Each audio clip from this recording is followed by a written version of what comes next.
Hello everyone, what is up? Welcome back to another episode of Killer Instinct. Thank you so much for joining me here today.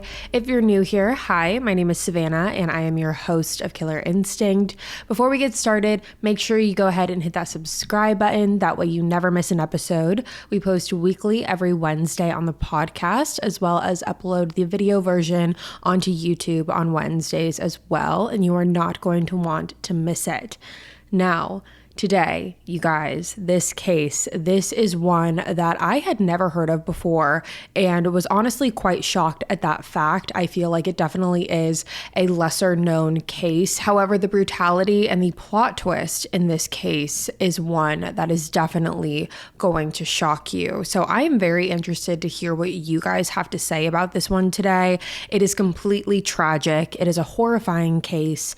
And as you can tell, we are talking about the solved murder of Joleen Cummings. So with that being said, let's jump right on into it. Joleen Cummings was born on May 13th, 1984 to her mother, Ann Johnson.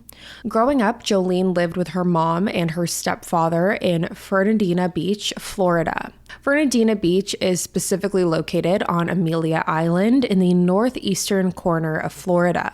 It is a small beach town where everyone knows everyone. The three of them were very close. Joleen, her mom, and her stepfather. They had a tight-knit relationship. They were always having dinner parties, going to events together. They definitely were a close family.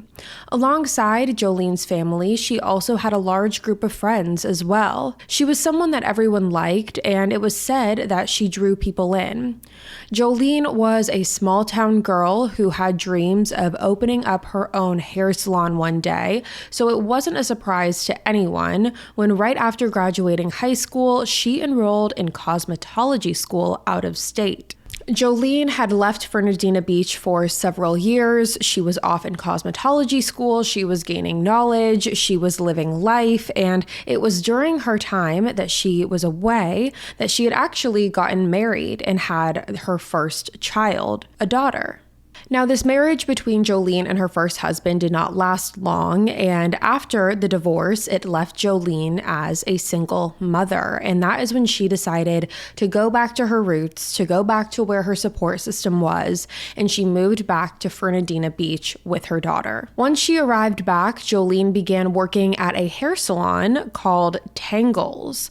Now, according to her coworkers, Joleen was the light of the salon. Not only was she incredibly talented and knowledgeable, it was said that her clientele list was incredibly long. She was always slammed. She was always booked and busy. So she was very, very talented. But alongside that, her character was really praised as well. Like I said, she was described as the light of the salon. She was kind to everyone. And Tangles in particular was a very family-friendly business. The employees who worked at Tangles had worked there for years and years and years. It wasn't a place that had a high turnover rate. This was somewhere where you went and you stayed and you really created a bond with your coworkers. They would do luncheons together. They would go to different events together. They would host dinners together. This was definitely a tight-knit workplace. Now, like I said, Joleen was extremely talented in her career as being a hairdresser. And while she did have the dreams of becoming a salon owner one day, working at Tangles was that stepping stone. Now, in the midst of Joleen's career success, she had met a man named Joleen Cummings. Now, as you can probably tell by the similar last name, Joleen and Jason had gotten married after having their first son together in 2013, and then they welcomed their second son in 2015. So now, collectively, they had 3 children because, like I mentioned, Joleen did have a daughter from a previous marriage, and things things in Joleen's life were really starting to finally fall into place. She was thriving in her business. She had married Jason. She had her kids. And when it came to family, and especially her kids, Joleen was an incredibly devoted mother. She loved her kids more than anything in the world. She always loved spending time with them, playing with them, going on adventures with them. She was a very hands-on mom, and she loved her children. Now, something to note about Joleen is that her friends had said that it had been a pattern for her to not necessarily pick the best men to date. Even though Joleen is described as charismatic and magnetic and funny and kind and all of the things that you would want in a partner, she would always tend to gravitate towards men who really brought her down in life, who her friends thought didn't deserve her, and who just quite simply were not good for her. Now, because of this, it wasn't a huge surprise to her friends when Joleen's marriage with Jason began to go south. However, regardless of the troubles that they were having, Joleen seemed to always want to try and fix things. She was always looking for the solution, and she always wanted to make things work, especially for the sake of her family and her children. Even if Jason's effort in that wasn't as reciprocated, Joleen would constantly try and make their marriage better and make their marriage work. However, ultimately, after countless years of just trying to make things work, the two officially ended their marriage in 2017. Now, after the separation, Joleen did whatever she could to try and make this new transition, this new chapter of her life and her kids' life, move as seamlessly as possible. Jason still had visitation with his children. However, they primarily remained in Joleen's care. And after some time, after Joleen had gotten situated, after it seemed like the kids had gotten more situated with their new normal, so to speak, Joleen did start to see someone new. Now, Joleen, who was typically private when it came to her dating life, because again, she didn't have the best track record. She knew that her friends, family were more than likely not going to like the person that she was dating. Even though she was typically very private, this new person, this new man in Joleen's life, Joleen was extremely private about. She didn't want anyone to know anything about this man. And other than really just saying that she was seeing someone else, that was the extent of it. She wouldn't give up any more information. Now, even though her friends did have their reservations about Joleen's decision making when it came to her dating life, it ultimately was her dating life. And to see Joleen be giddy and excited about the potential of a new relationship again, especially after she had just gone through a very tumultuous divorce and separation, it made them happy for their friend. They wanted Joleen to be happy. So seeing her be happy, seeing her get back into the swing of things, back on her feet, they were very happy for her, which is why no one could believe it on one day in May 2018 when Joleen vanished. Well, you guys, the holiday season is here, which means the holiday rush is also here. And what the holiday rush means is more mailing and shipping for your business, but it does not have to mean more stress. Stamps.com has been helping businesses like yours save time and money for 25 years, and it can help you get ready for that holiday ramp up. All you need is Stamps.com's premium rates for all of your postage needs. With Stamps.com, you get your own personal post office wherever you are. All you need is a computer and a printer, and they will even send you a free scale so you'll have everything you need to get started. Now, taking care of orders on the go is even easier with Stamps.com's mobile app. And if you need a package pickup, you can easily schedule it through your Stamps.com dashboard. With Stamps.com, you get huge carrier discounts like up to 84% off USPS rates and UPS rates to help your bottom line. Plus, Stamps.com automatically tells you your cheapest and fastest shipping options. For 25 years, Stamps.com has been indispensable for over 1 million businesses. So get your business ready for the holiday rush. Get started with Stamps.com today. Sign up with promo code KILLER for a special offer that includes a 4-week trial, plus free postage and a free digital scale. No long-term commitments or contracts. Just go to Stamps.com, click the microphone at the top of the page, and enter code KILLER. So this brings us to May 14th of 2018, and on this day, Joleen's mom, Anne, called police to tell them that Joleen was missing. She went on to explain that the last time that anyone had seen or heard from her daughter was 2 days prior, on May 12th. Joleen was scheduled to pick up her sons from Jason's house on May 13th, which coincidentally enough was Joleen's birthday, and it was also Mother's Day. So these are two very important and monumental holidays that Joleen was very, very excited to spend with her kids, which was why when Joleen never showed up, Jason called Anne to ask if she knew where Joleen was. Now, immediately, Anne knew that something was wrong. She would never miss picking up her kids from Jason's. She was always very punctual. She was always on time. And she was so excited to spend this day with her kids. So for her to not show up was extremely out of character for her. Now, luckily, when police did take down the report, they immediately began this investigation. They took this case very seriously from the get-go. I know there's cases that we cover where it takes a while for police to actually believe that there was foul play involved or believe that this is an actual missing persons case. However, with Joleen's case, police definitely took the initiative here and began their investigation right away. When beginning their investigation, they learned that the last place that Joleen was seen was at the Tangle salon where she worked. Now, according to the owner, Joleen worked that day on May 12th with several co-workers, one being a woman named Anne, who had worked at the salon for 10 years, and then another newer employee named Jennifer Seibert.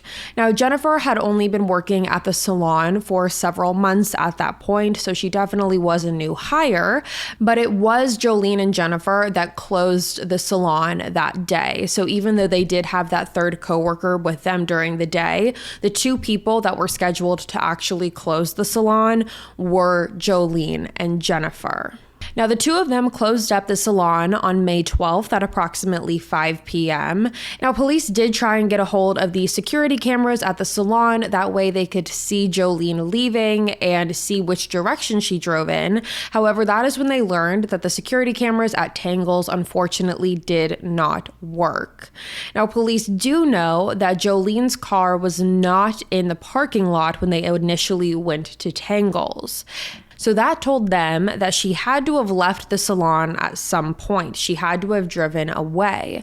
Now, police also couldn't ping her phone because it had either run out of battery or it had been turned off.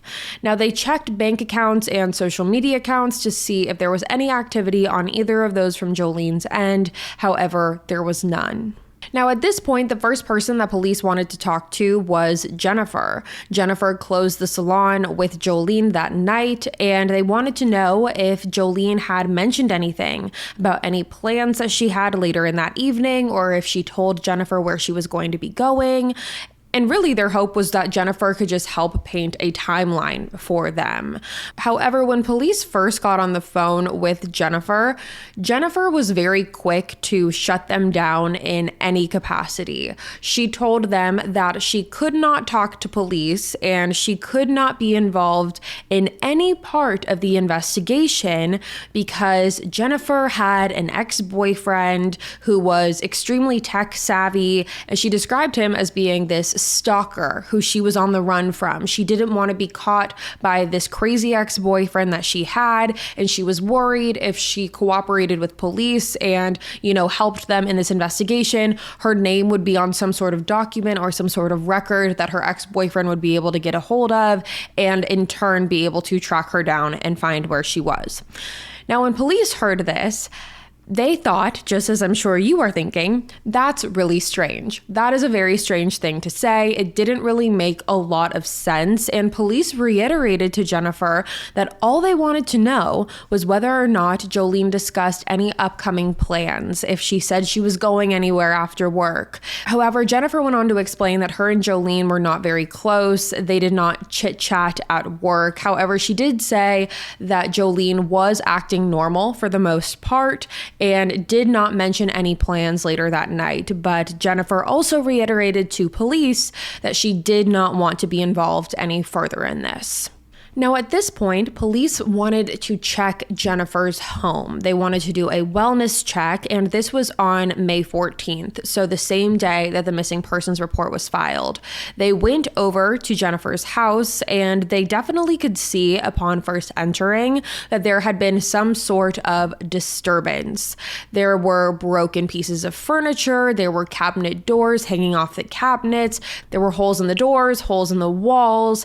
However, police soon learned that there had been some officers called out to Joleen's home several different times for domestic disputes, and the police who responded to those calls told detectives that the way that they discovered Joleen's home, the way that the detectives discovered it, that was how it normally was. So the broken cabinets, the holes in the doors, that had all been there for quite some time, and so it more than likely was not a result of this particular investigation and Joleen's disappearance. Now, it probably will not shock you when I tell you that the next person that police really wanted to speak to in this investigation was Joleen Cummings.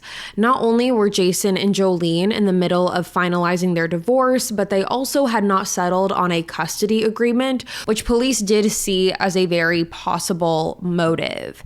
Now, police met with Jason in person after he agreed to come down to the sheriff's office. During the interview, Jason admits that even though him and Joleen had arguments, they never escalated to anything physical.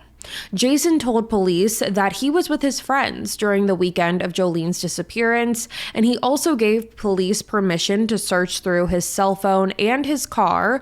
And during the search, police claimed that they found nothing that would make them believe that Jason was responsible for Joleen's disappearance. Now, during the interview between Jason and authorities, Jason asked police a question as well. After he had been questioned for quite some time, he told them that he had a question. He said that he wanted to know more information about the guy that Joleen had recently started dating. Jason went on to say that he was getting several text messages from friends saying that whoever this guy was, he was quote unquote bad news. So Jason wanted to know if there was any development, if police had spoken to this man, and wanted to know more information about him. Now, police told Jason that they hadn't been able to locate this man at that very moment. However, they were tracking him down to conduct a proper interview with him. Now, when it came to Joleen Cummings' alibi and his timeline of events, his story, police did ultimately confirm his alibi, and because of that, they now needed to move on in their investigation. Now, who is this mystery man that Joleen had been dating? Well, that would be a man named Jason G. Yes, Joleen was dating another Jason. Now, police had looked into the previous domestic disturbance calls that had occurred while Joleen was dating Jason G, and they found that on May 9th, so just several days prior to Joleen being missing, Jason G and Joleen had the police called on them for a domestic disturbance, and as a result of this disturbance, Jason G had gotten really angry. He started breaking all of the cabinets. That's why the cabinet doors were hanging off when detectives arrived to the home. Now, it should be noted that when police responded to the call on the 9th, there was no physical violence reported, and neither of them were injured, and both of them just asked police to go away. Joleen did not want to file any charges against Jason, and ultimately police left the scene. Now, police called Jason G several times after Joleen's disappearance. However, every time that they would get on the phone with him, he would answer the phone, and when they would introduce themselves, he would immediately hang up. They also went to his house, and each time they would go to his house, he conveniently would not be there. Now, this was obviously not a great look for Jason G, and it definitely made police grow to be more suspicious. However, they soon learned why Jason could be avoiding them. After looking into his record, police discovered that Jason G had an active warrant out for his arrest for probation violation. So they thought it was possible that he didn't want to speak to authorities because he knew that he had a warrant out for his arrest. Now, police's theory that Jason G was avoiding them and hiding from them was ultimately confirmed when they tracked him down in Hilliard, Florida at a relative's house. And when police arrived to the residence, Jason G was actually found hiding underneath a pile of boxes in the relative's bedroom. Now, once police found him, Jason G was arrested for that active warrant that he had for his arrest, and he was brought down to the police station to have a proper interview. Now, when he sat down with authorities, Jason G told police that he did know that Joleen was missing. He went on to tell the story of how him and Joleen had initially met. He claimed that they met at a party a little over a year prior that Joleen was throwing. Now, Jason claimed that the last time that he had seen Joleen was on the night of the 9th. He claimed that the disturbance and the argument that ensued between them two was after Joleen had accused Jason of cheating on her. Now, Jason claimed that the day that Joleen went missing, he was at his cousin's house. However, him and Joleen were texting all the way up until about 4 p.m. Now, weirdly enough, when police asked Jason to go through his phone, Jason went on to tell police that he did not know where his cell phone was and that he had lost it. He claimed it was either at his mom's house or his cousin's house, and he said that he took the battery out of it because he just simply wasn't using it. So it was a mix of he lost it, he didn't know where it was, but also he didn't want to know where it was. He wasn't worried about it because he just didn't really want to use it. Now, as you can imagine, police did have some frustration with this. However, Jason went on to explain that the main reason that he did not want anyone to find his cell phone was because he did not want to be tracked or have his phone pinged because of his probation violation, not because of anything that had to do with the case. Jason G ultimately and adamantly denied having anything to do with Joleen's disappearance. Now, they did look into his alibi and it did check out. He was with his cousins during the time that Joleen went missing, so ultimately he was cleared as a potential suspect as well. Now, at this point, police in their mind had just eliminated the two main and kind of obvious choices when looking at potential persons of interest, looking at potential suspects. Whenever we are talking about a case, specifically a missing persons case, the first person that police always look at is the spouse. It's the boyfriend, the girlfriend, the partner, or it is the ex-boyfriend, girlfriend, husband, wife. They always look to those people first. And so now, with having both the ex-husband and the current boyfriend out of the picture, police decided to work backwards. At this point in the investigation, police wanted to go back to the Tangles hair salon, which was the last place that Joleen was seen. So they go back to Tangles, and when they go there, they then meet in person the owner of the salon. Now, while police were speaking to the owner was actually when Jennifer Seibert had walked into the salon. Again, Jennifer was the woman who closed the salon with Joleen on May 12th. Now, when Jennifer arrived to the salon, the owner attempted to introduce Jennifer to the police. The owner said that the police had some questions for Jennifer because she was the last known person to see Joleen. However, when Jennifer heard this, again, she immediately went into defensive mode. She told police she didn't want anything to do with the investigation, that she had told them all of this already, but not only that, at this meeting, Jennifer told the salon owner that she quit. The behavior from Jennifer up until this point to police had always been odd. However, they weren't exactly sure how to take it. Police know that there aren't necessarily a lot of people who want to be involved in law enforcement or investigations. She explained that she had this crazy ex-boyfriend who was trying to track her down. So they didn't know what necessarily was happening here. They didn't know if it was she quite simply just didn't want to be involved, or if this was something a little more serious. Now, around this time is when police receive a tip from someone that really helps crack this case open. Now, according to the person who called in the tip, they claimed to have seen Joleen's car sitting in a Home Depot parking lot just about 2.3 miles away from the Tangles salon. Now, police immediately drove over to the Home Depot and found Joleen's car. When searching the car, they couldn't find anything that raised suspicion. Now, luckily, even though the salon didn't have working surveillance cameras, Home Depot and the surrounding stores did.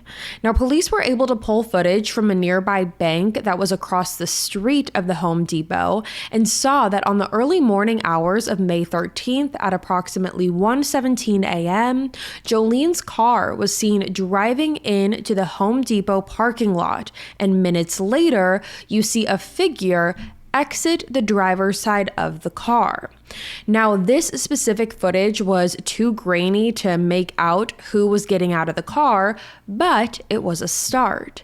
Now, based on the direction that the figure was walking in when they got out of the car, police theorized that they were walking to a nearby gas station. Police then went to the gas station and recovered their security camera footage, which was a crystal clear video. And in the gas station footage, police see a woman walking into the gas station wearing all black, her hair slicked back, and it didn't take long for police to realize that the woman in the video was Jennifer Seibert.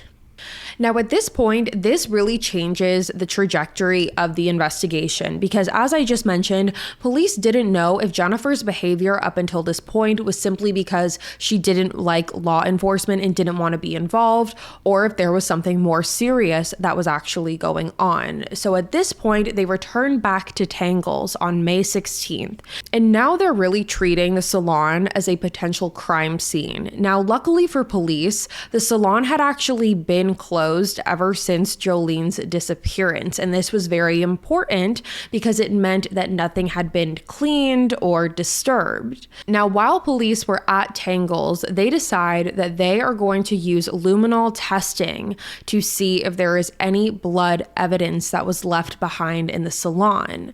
Now, if you don't know, luminol is a chemical that is used to show the evidence of blood even after it's been wiped away. Now, when police put down the luminol and shined the light onto it, they were shocked to see the floors light up blue, indicating evidence of blood. There was evidence of blood all over Tangles. It was on the floors, the salon chairs, it was on the mop, it was everywhere in the salon. Almost everything had some sort of blood evidence. At this point, police claimed that they knew two things. First being, they were working a very brutal homicide investigation. Some officers claimed that this was the most brutal crime scene that they had ever seen up until this point. So that was the first thing. And the second thing they knew is now they needed to find Jennifer Seibert. So police collected all of the blood evidence that they could and sent it off to the forensic lab. And while waiting for those results, this is when they really were now trying to track down Jennifer. They were able to ping Jennifer's phone and see that she was in St. Johns County, Florida, which is about an hour and a half away from Fernandina Beach. Now, police got some insight and learned that Jennifer was living out of her car, which was a black Kia. So police figured more than likely she would be at a rest stop in St. Johns County. So one of the detectives in this case drove over to St. Johns and stopped at multiple rest stops until, lo and behold, there was a black Kia. At that point, the detective had let the others working this investigation know that they had spotted Jennifer's car, and multiple detectives drove out to that specific rest stop. Once multiple detectives had arrived, they walked over to Jennifer's car and peeked in with a flashlight and were able to see that Jennifer was sleeping in her car. At that point, police banged on the windows, waking her up, and demanded for her to step out of her vehicle. Police noticed when she got out of the car that there was a large cut on her face, and when asked about it, Jennifer claimed that it was from running her bicycle into a tree. Now, during her arrest, police had asked Jennifer if she had ever been in Joleen's car, to which she denied. Now, quite simply, this detective told Jennifer that he didn't believe her. He didn't believe what she was saying, and that is when Jennifer immediately asked for an attorney before she was arrested on grand theft of Joleen's car. So now that Jennifer is arrested, they really dig into her. They are searching her car for any potential evidence, and that is where they discovered Jennifer's hair cutting scissors, and they discovered a small dark brown substance on the scissors that had been dried. Now, when police saw that, they thought it was very possible that that brown substance could have been dried blood. They decided to send that off to the forensic lab, and through that, they were able to confirm that not only was the substance on the scissors in fact blood, but it was also confirmed to be Joleen's blood. Police also found a receipt from items that Jennifer had purchased at a local Walmart at 9 p.m. on May 12th, which was the night that her and Joleen closed the salon together. From Walmart, Jennifer purchased ammonia, trash bags, gloves, and a carving knife. Now, even though the Tangle Salon didn't have a working camera in the front of the store, they did have a camera in the alleyway, which was in the back. Now, this alleyway camera had a straight shot to the dumpster. Now, police went back and looked at the footage, and they saw that after going to Walmart, Jennifer returns back to the salon, and at approximately 10:53 p.m., she is seen carrying large trash bags to the dumpster and placing them inside of it. Now, here is where things get complicated. The following day, on May 13th, just about 2 hours after Joleen was reported missing, the garbage truck had come by and picked up all of the contents in the dumpster. So now, whatever Jennifer was seen throwing out was gone. Now, police were able to track down the truck and have the company isolate off the area. That way they could try and find whatever Jennifer threw away. What they were looking for, sadly, was Joleen. They were looking for any evidence of Joleen through all of this garbage at this landfill. They were trying to find that Jennifer had thrown away, or unfortunately, they were trying to find Joleen herself. But ultimately, they were unsuccessful in finding either. Now, at this point, police were really trying to get a better understanding as to what the relationship was between Joleen and Jennifer, because quite frankly, it just did not make a lot of sense to police of why Jennifer would want Joleen dead. And by the looks of it, that is sadly exactly what ended up happening.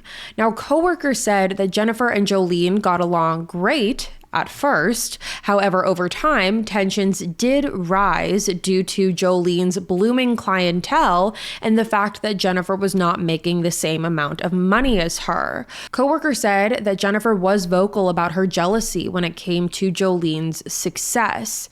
But along with that, according to coworkers, Joleen had her own suspicions about Jennifer.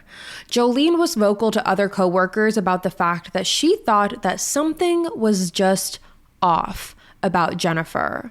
She told her coworkers that something about Jennifer rubbed her the wrong way. She couldn't put her finger on it, but she just felt like something was off with Jennifer. Now, police also learned that on the day of May 12th, Jennifer and Joleen had gotten into an argument. At the time that this argument occurred, there were other coworkers in the salon, and this argument was based off of the fact, again, that Joleen felt like there was something off about Jennifer. And ultimately, Joleen approached Jennifer in this confrontation. The two of them had words, and essentially Joleen told Jennifer that she didn't know what was going on with her, but she was going to figure it out. Now, I know that that might not make a whole lot of sense to you in this moment, but just bear with me. So now we're at May 18th of 2018. This is about 6 days after Joleen was last seen, and it is now 2 days since Jennifer has been in custody. Now at this point, Jennifer finally agrees to sit down and talk to police. However, no one could expect what she was going to say. Now, when sitting down with police, Jennifer told them that when they run her fingerprints, as they do with all inmates, they take their fingerprints, but she went on to say that when they run her fingerprints, the fingerprints will not come up as Jennifer Seibert, but instead, they will come up to be a match to a woman named Kimberly Lee Kessler.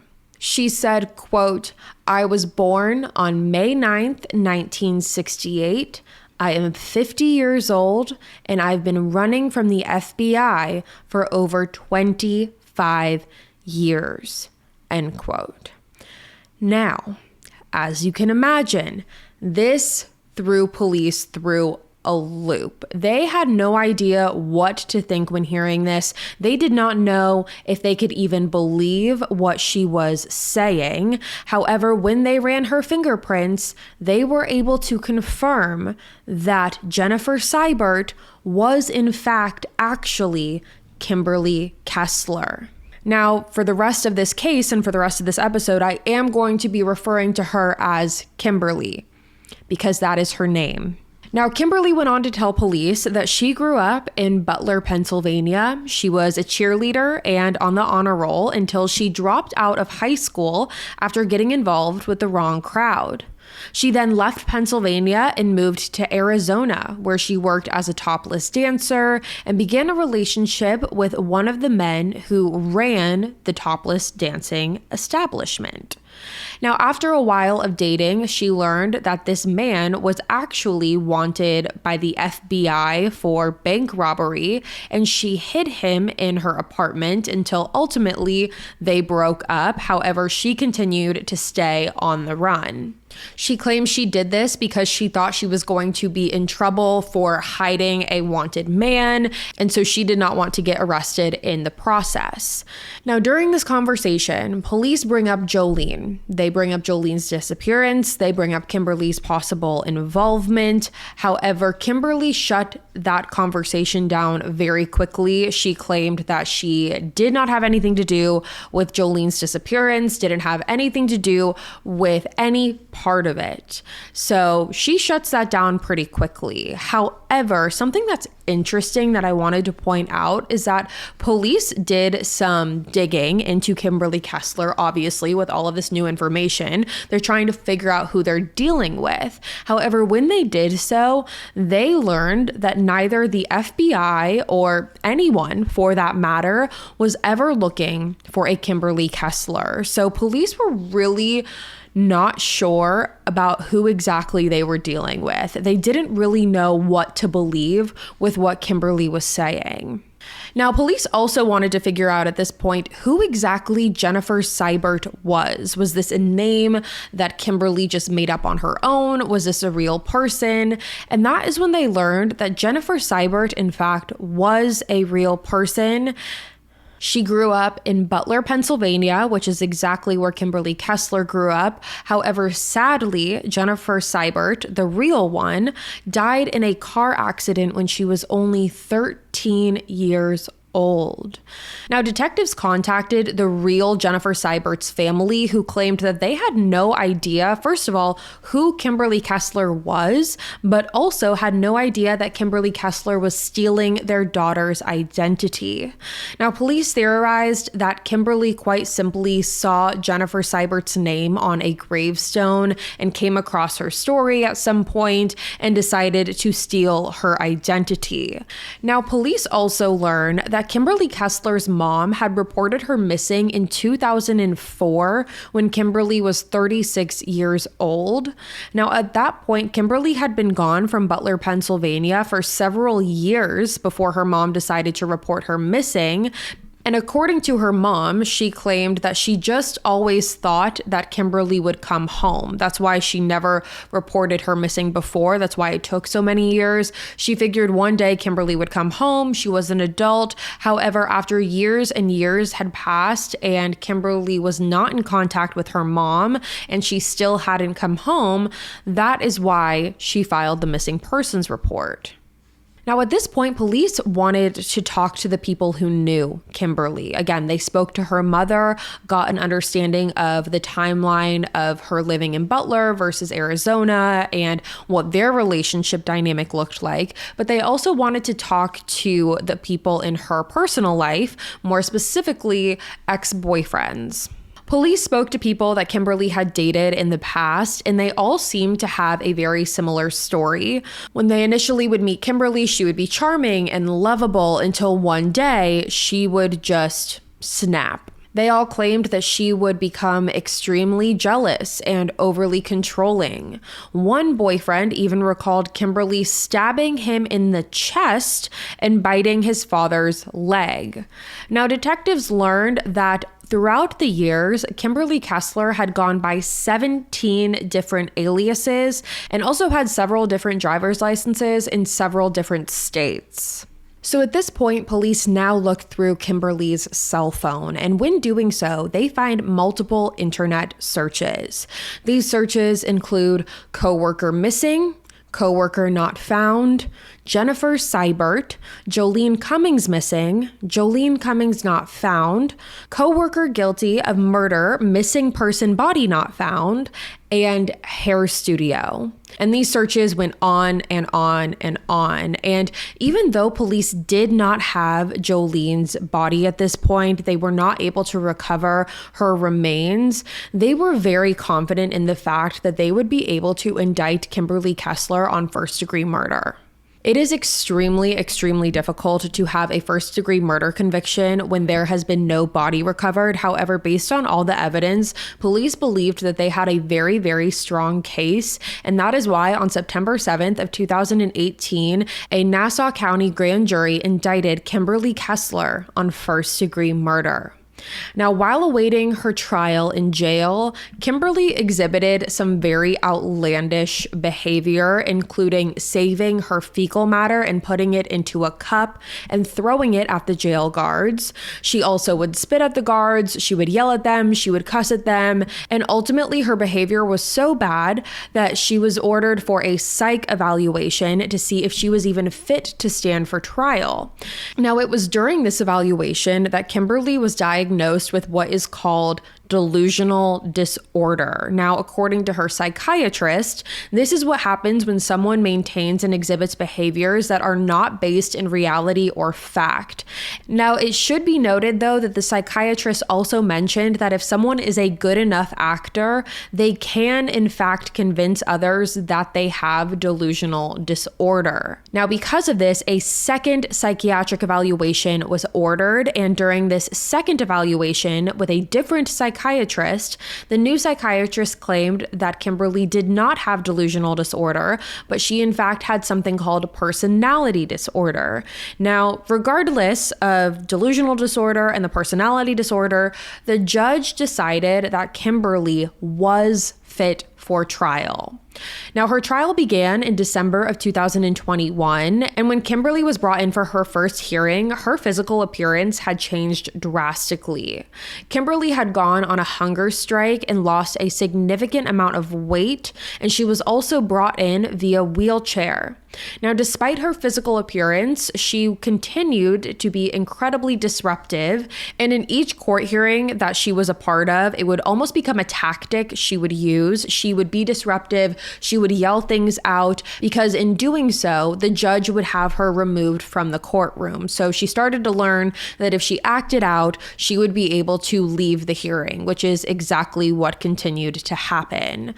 Now, the prosecution painted Kimberly as a woman on the run, son who felt threatened by Joleen once Joleen threatened to figure out whatever secret Kimberly was hiding.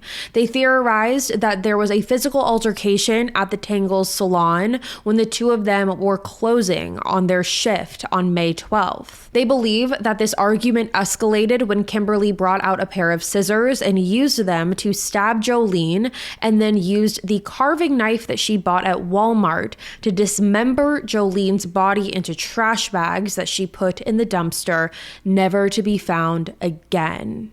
Now, the defense was trying to argue that Kimberly was, in fact, this woman who had delusional disorder and personality disorder. And quite frankly, this argument would be strengthened every time Kimberly would come into the courtroom because she would act out. She would act erratically and she would have to be removed. So the defense was really able to build on that. And that was really the only angle that they could use, along with the fact that there was no body that was ever recovered. Joleen, to this day, has never been found. They never recovered her remains. And again, having a trial, a first-degree murder trial, when there is no body is very, very difficult. However, ultimately, on December 8th, 2021, Kimberly Kessler was found guilty of first-degree murder and grand theft auto and was sentenced to life in prison without the possibility of parole.